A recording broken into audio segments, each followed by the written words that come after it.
we will discuss today Pradhana Shlokam. 1.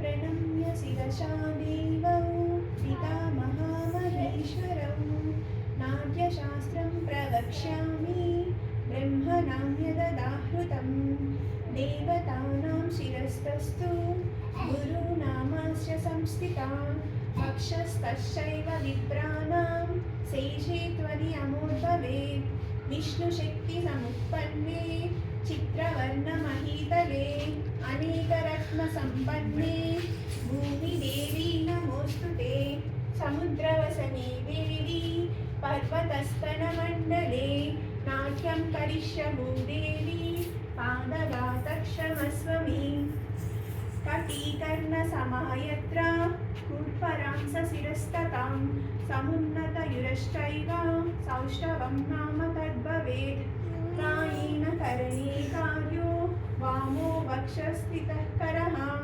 Charanashchanu Dashchapi Dakshina